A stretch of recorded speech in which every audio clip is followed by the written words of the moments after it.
G'day traders, mindset reset. It's free cash Friday. So I'm going to talk about a couple of things today, answer a couple questions. Turned out to be a very, very good session for quite a few traders. And one of the things that I want to sort of clarify to traders is that, number one, when I come to the screen, a lot of questions about preparation, instrument selection. Free Cash Friday, we have two sets of major red news on the schedule, and one is a third-hour set of news. So I talk to myself and I say, well, there's two types of traders. There's the ones that are going to trade before the news, and there's going to be the ones that trade after the news. And the first thing I do to narrow down my interest in, obviously I know there's going to be most cases movement on the indexes 9:30, but we have 10 a.m. major red news. So first thing I'm thinking about is, okay, well, that first open of the session typically can end up being a trap. We had both the S&P and the NASDAQ had broken out of the high of the day earlier in the day. The Dow was still inside of the high and low of the day, so it hadn't triggered other time frame traders or broken daily boundaries. So I pushed that one to the side. Gold, on the other hand, had pumped up within the high and low of the day into the highs of Thursday, where we had other time frame traders come in from the New York session on reversal on Thursday. And so I had Wednesday's high of day from our day zero setup, our day zero template, as where other time frame buyers potentially may come into the market. So I had a level there because we hadn't broken a daily high or low. All we had was today's boundaries. And right off the bat, the market first bar, as per several traders now recognize on gold, first bar, I had that level there just for a small scalp. So two sets of major red news. I want to reinforce that I don't know what's going to happen. I can only have if this, then that scenarios. And also, it's Friday. We have a third-hour news release, and I'm already telling myself, if I take a first bar trade, I'm just going to go in light and get some bread and butter money and get out of the market, because I know that we could have a pump and a dump and a pump prior to 10 a.m., New York Open. So we have three potential situations that can change the outcome of that first bar trade. And so just a scalp and then reset, but we bounced off that level, and now I'm looking at that first bar as potentially being trapped, and I thought we would see that market explode right back to the high of that first bar and then consolidate perhaps into the New York Open. And it went to closing price and consolidated. So I just closed out. Again, just knowing that we have a third-hour trade, I'm just taking a trade. There's no stress in that position. I haven't bet the bank on that. I'm just taking a trade, and I'm aware that we have 9:30 New York still to come and 10 a.m. major red news. Now, I'm telling you this because I want traders to understand, when we have a day like this, the number one thing you can do is just sit back and watch and wait.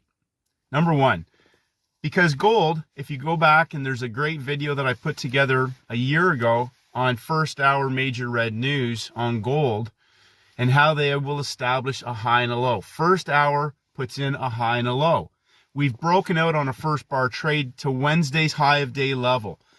Wednesday's high of day, we had a day zero template that broke out on Thursday.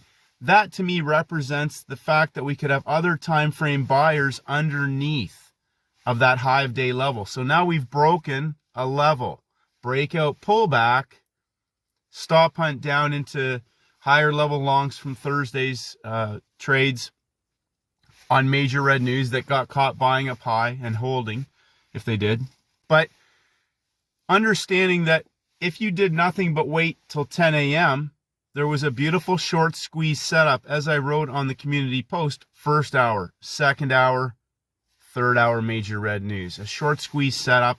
We don't know. I don't know. It could have exploded, but it didn't. It just gave an engulfment pin hammer on a 5-minute chart, 5 minutes after the news.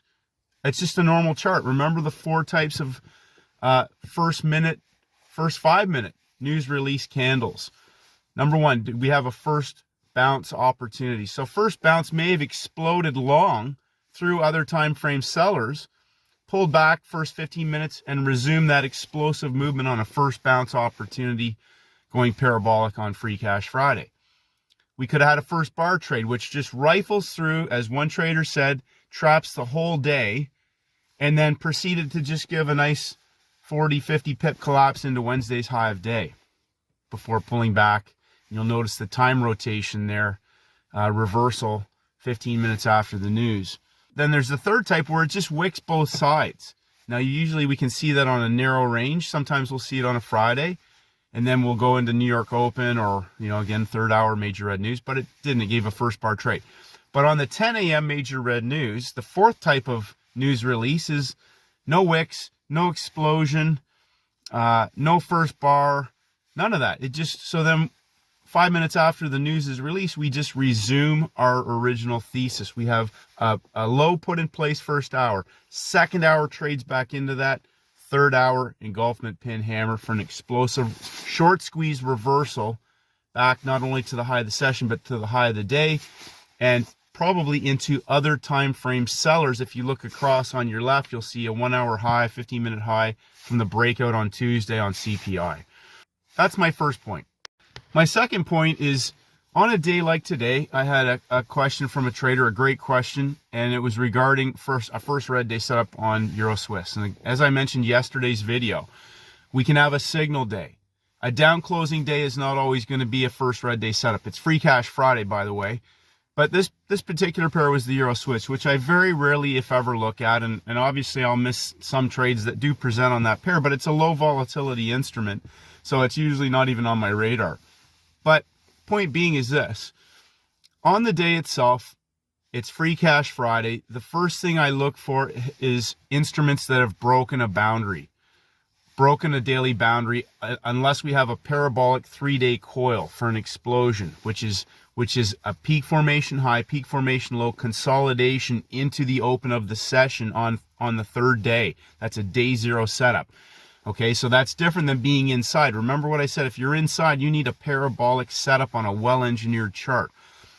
So, with this particular pair, as I mentioned to this trader, I wouldn't have wasted 3 seconds looking at that chart. There's nothing well-engineered about it. So on Free Cash Friday, when I come to the screen, the first thing I'm looking for, ripping through charts, is what major pairs, what cross pairs have broken boundaries today? Have we triggered other time frame traders into the market?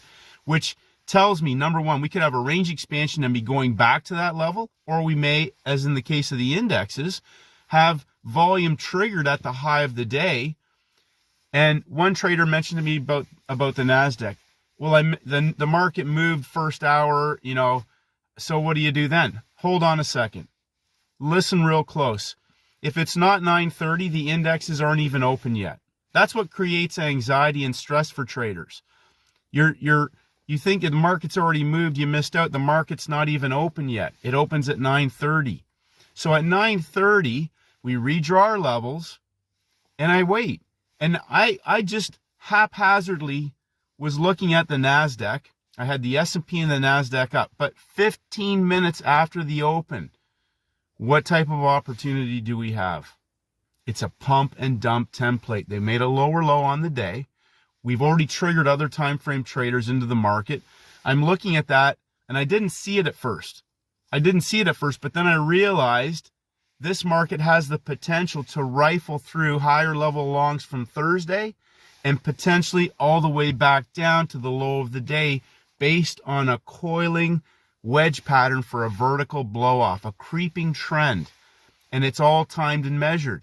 So when I say to traders, sit on your hands, the market opens up at 9:30, I'm also aware that at 10 a.m. we have major red news. So if I did nothing at all except wait for a market to break a boundary, we got a third hour reversal on the NASDAQ at the low of the day after major red news. 30 to 45 minutes. That reversal was the same short squeeze setup that we saw on gold, except that on the NASDAQ, it was a 1 minute chart, but 35 minutes. 1 push, 2 push, 3 pushes, engulfment pin hammer with a well-engineered geometrical rectangle for the reversal after the market has gone out of balance. So when a market triggers a high of day, low of day boundary. Understand this. You can call it liquidity hunts. You can call it stop hunts. You can call it triggering breakout traders. As I talk about in the video, those boundaries represent at the close of the day yesterday, where other time frame sellers have come in at the end of the day and other time frame buyers have come in at the end of or at some point during the day to establish those two extremes. Now, one of those may be controlling the market, but timings, levels, behavior of price, pin hammer, New York Open, high of day, Japanese yen for a 30 pip collapse back into where the pump started in the London session. Easy free cash. So timings, levels, behavior of price. If you are inside trying to navigate and trade a pair, number one, if it's not a parabolic setup, then I don't know what to tell you. DJ30, I'll use this as an example.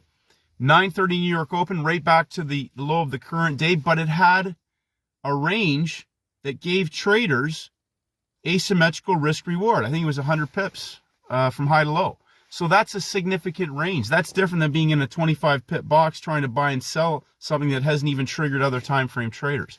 So that's very important.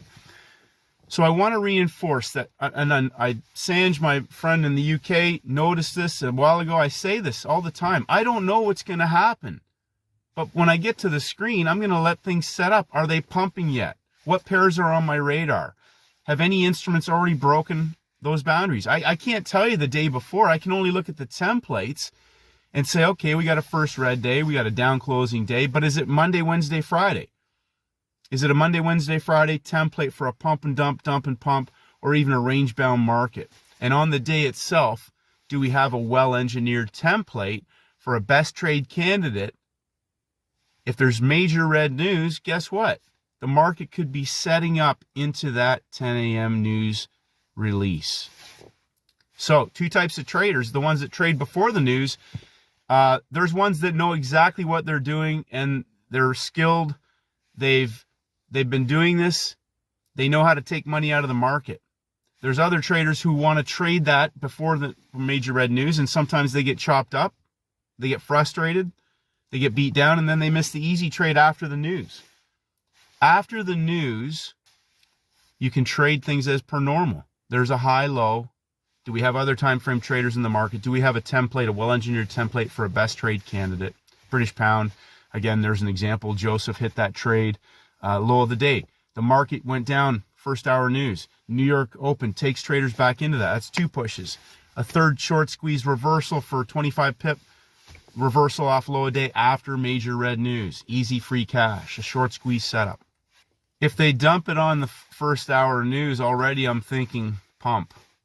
If they pumped it first hour news and we've broken other time frame traders, I'm thinking possibly dump. So stepping back and just being patient and waiting. I honestly, you only need one or two trades. Really, one trade today. There was some fantastic opportunities after New York Open.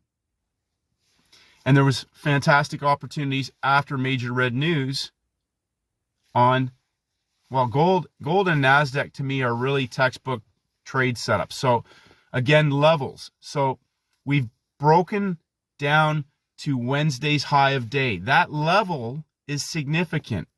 Other time frame buyers came in there on Wednesday to buy that up.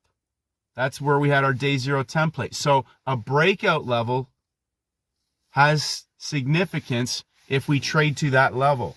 Gold traded to that level. First hour put a low of day in place. Second hour trades back down into it. Third hour, 3 pushes, engulfment, pin hammer. Easy money. All you have to do is sit on your hands. So I really encourage traders that if you're 50-50 on your results or you're taking some impulsive stuff, focus on pairs that have broken boundaries. And literally, like the short squeeze on gold wasn't coming back. It was not coming back.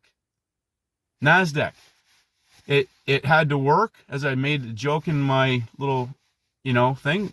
I had to work for that on the way back up, but it's already done one range expansion and currently in the middle of the second. I don't know if it does or not. I could care less. I'm out. I'm done. So boundaries, High of day, low of day. Other time frame traders are there. But let the market set up. Wait for major red news. Look for well-engineered templates. Messy charts are only going to cause you stress. Choppy markets, like they're there to trap you into garbage. So well-engineered charts. And, again, the easiest stress-free way is to wait for after the news. I tell people this, don't trade the news. Don't worry about it. Just wait till 10 a.m. If 9:30 is the New York Open, but we have 10 a.m. major red news, guess what I do? I say to people, 10 a.m. is the start of the day. Use 10 a.m. Then after that, you've got nothing. Oh, that was my last point. I was going to suggest a trader was trying to sell at closing price on gold after major red news. And as I say this, we have a 3rd hour major red news. We have a setup already in place. Do not counter trend that. That's a short squeeze. That could go on a range expansion. Okay? Do not counter trend after a fundamental news release, especially in the 3rd hour. It's one thing if you already have a setup already in process and that 3rd hour capitulates the move, but we've now come out of a short squeeze. We're going back towards maybe the high of the week. We could go to the high of the week. Who knows? Still got a full day left out of, but it will definitely be working back on a range expansion, and they're not coming back down. You're on top of closing price now. If they come back down, remember what I said. It allows traders who are short underneath of that level to potentially get out of a losing trade or take a small loss or get out at break even or get out with no loss, when in fact they may go on a range expansion to margin out traders who average into a losing trade, don't have a stop in place, continue to try and short it up higher, whatever those things are, engaging in impulsive, erratic, emotional behavior, which is why I say lock it in, get off the screen, get on your day. So congratulations, traders. I think it was some fantastic opportunities sitting, waiting for anything prior in that 1st hour or 2nd hour, using size that reflects the fact that we still have another major red news release, scalping, taking the money, resetting, and getting organized for that 3rd hour release as a potential starter for a larger move.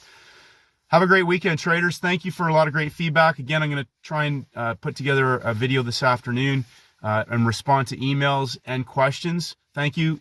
A lot of great questions.